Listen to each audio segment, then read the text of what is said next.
So, eto na nga guys, tinanong nga ni Mrs. itong batang si Sian kung anong gusto niyang animals.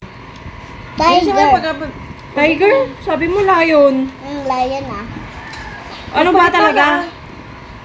Lion. Kasi? Tiger. Kasi? Kasi kumakagat yun. Kasi kumakagat din ako kay Lolo. Yun, nasuntok ko siya sa mukha. Ayun nga guys, may nasuntok pa daw sa mukha si Sian. Yan pala yung anak nung kapatid ni Mrs. si Sian. Bibong-bibo yan. So gagawa ngayon tayo ng lion-lion nyo dyan. Gamit pala natin dyan guys, polymer clay, yung nilalagay sa oven. Di pa nga pala ako medyo marunong sa polymer clay kasi first time ko lang gumawa ng clay art na gamit yung polymer clay. Simpleng design lang yung napili natin dyan guys. Bali sa YouTube ko lang kinopya yan, yung lion.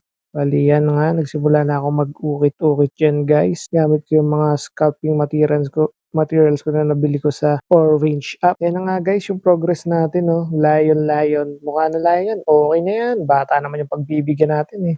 Yan nga guys, kita nyo naman, may warning sa inyang oven natin, bagong-bago. Hindi siya para sa pagkain, para lang siya dito sa mga polymer clay gagawin natin sa future. Yan, pinatong ko na siya dun sa tray niya, food tray. Nilagyan ko lang nga din pala ng tiles. Napulot ko lang yan doon sa likod bahay namin. Ayan, pasok na natin ngayon sa oven ng ating polymer clay. Tingnan natin kung anong kalalabasan yan guys. Iset natin ng ilang minuto. Yun nga guys, so pagkatapos ng mahabang paghihintay ng pagmamahal niya, ayun, di ka pa rin niya sinagot. Ayan na, tingnan natin ang resulta guys. Ayan, ay, sunog. Ala, mas malayo pa to sa sunog. Mukha ng anino. Paano ko kaya to masisi? Bala guys, nangitim na guys, oh. Tingnan nyo naman guys, oh.